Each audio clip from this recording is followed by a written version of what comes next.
Happy 2021 to everyone. It's the first video of 2021.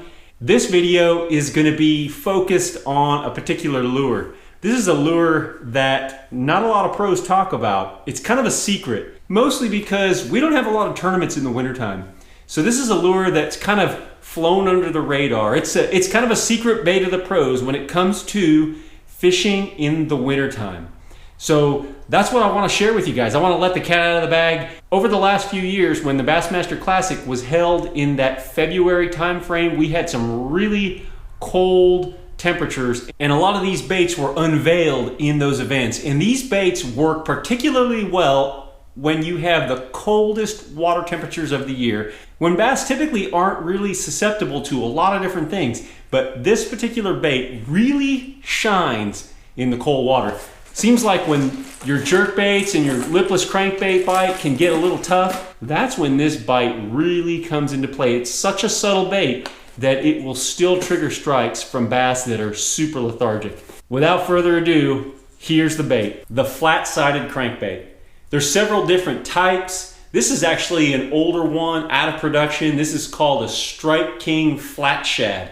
And you can see just by looking at them, those flat shads are definitely flatter baits than your typical, like your square bills or most any other crankbaits. They are somewhat similar to your lipless or your rattle baits, like your red eye shads and stuff like that. So they're similar to that, except for the fact that these are super subtle.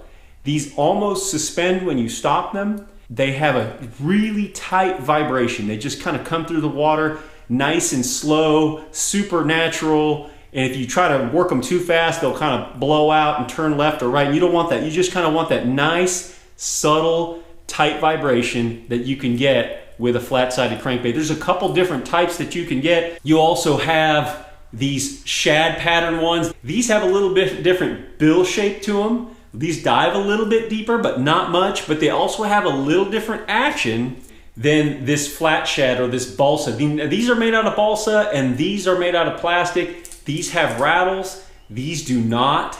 These are super subtle, and these are also, but the main thing is you have flatter body baits.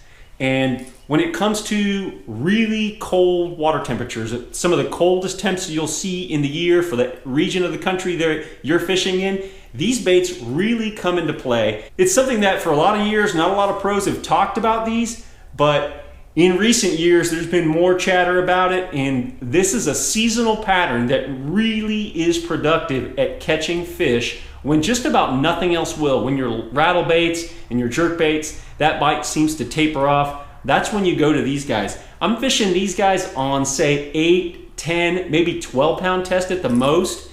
And a lot of guys will throw these on spinning gear. I generally go with my casting gear. I pick up my Lew's rod and reel, and I'm going with, say, 10-pound test, gamma fluorocarbon, and just slow reeling these. Fishing these a lot of same areas you'd fish other crankbaits. I'm just fishing them around your riprap, your hard targets, your wood, your stumps, different things like that, points and creek channel swing banks, those types of places. But I'm convinced that you're going to catch some fish on your flat-sided crankbaits that you just won't with other baits. The bass are susceptible, something about that tight vibration, that little finesse type action as it's swimming through the water really looks like something that and acts really natural for the time of the year. Obviously, everything's cold-blooded, so when you have your wintertime temperatures, you're down below 50, even into the 40s, everything's really lethargic. Everything's kind of in slow motion. Why suspending jerkbaits really work well. And these will, to some degree, suspend or they'll slow float. So when you're fishing these guys, I'm just kind of on a slow or slow to medium pace. I'm not really burning these. Like I said, when you start to crank these too fast, with that little bill, it'll kind of blow out. It takes not too much speed, and these will start to kind of go outside of the parameters in which they were designed to work. But the main thing is this is just a cast and wind type retrieve, throwing it up there, fishing it near cover, near hard targets, and fishing them in that colder water, steeper banks, rock, wood, and obviously where the creek channel swings next to the bank, whether it's in a creek arm or out on the main lake. Those are some areas. Bluff type banks work really well for these. So these are baits that you can fish in a lot of the same places you'd fish your jerkbait and you'd fish your lipless crankbait, and even over grass. I've even caught fish on these over and around grass. So don't just think you need to be around those hard targets. So you can catch them around vegetation, submerged vegetation, what little bit of vegetation's left there in your lakes. When it comes to colors, when I'm fishing flat-sided crankbaits, I'm gonna stick to your traditional shad patterns or bait fish imitators, your crawfish, and some of your red or orange crawfish patterns will work depending upon the water clarity that you're in. But sometimes you want some more chrome like you would on a jerkbait, some chrome colored, something shiny on a sunny day. Those will work really well also. But a lot of bait fish patterns, color selection is not going to be much different than any other crankbaits that you throw, just depending upon the water clarity and the bait fish that you think the bass are feeding upon. Obviously, the flat-sided balsa crankbaits do cost more because they're handmade. They actually have a wire harness that runs through it, and they're glued together, computer board, bills, and different things like that. They require more time to make. The injection molded plastic ones can be mass produced, but both work and perform in those colder wintertime temperature waters. Why would these flat-sided crankbaits get bit better than traditional crankbaits?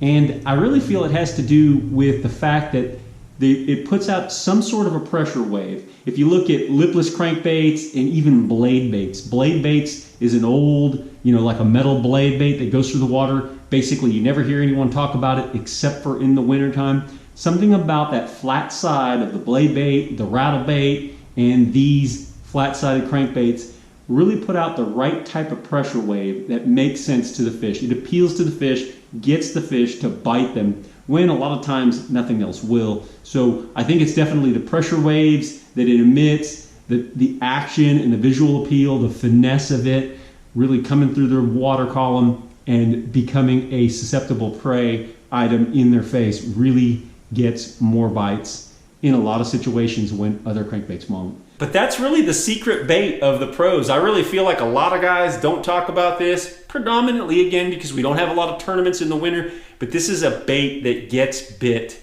when just about nothing else will. So they're really light, so sometimes you're going to need to throw them on spinning gear. In the wind, it really makes it difficult to be accurate. You'll throw it out there and the wind will really kind of blow it off course. So it takes a little bit more patience, but these subtle divers work really well. In the last couple years, Strike King came out with a brand new one. It's called a KVD 1.5 flat. That's a bait that I really don't have a lot of experience with. I haven't fished with it very much, but I know there's some friends of mine that are on the Strike King team that really like it. And that's a bait that will throw a lot easier. You can really throw it on your traditional casting gear a lot easier and get that distance that you're used to with crankbaits. These again are going to be a little bit more difficult in the wind, but you generally can make it happen when you scale down with a little bit lighter line, 8 to 12 pound test fluorocarbon. I don't really think you need to get up to 12. 8 to 10 pound test fluorocarbon works really well with these types of baits. And you throw it out there just slow, steady. Every now and again, pause. Like any bait, try to vary it up till you figure out what the fish like. For some of you guys, you know this bait and you've tried to keep it quiet for a while, but I'm letting the cat out of the bag. So here it is, and get out there, go fishing, stay warm, be careful, and there's some fish to be caught with the flat-sided crankbait. That's it for now, guys. Thank you for tuning back into my YouTube channel. Please give me a thumbs up if you like this video, and subscribe to the channel if you haven't already. I would certainly appreciate it. Share it with other folks, other friends of yours that you know love to fish, and hopefully it helps some guys catch some fish during the winter months. Thanks for watching this video, and until next time, good fishing.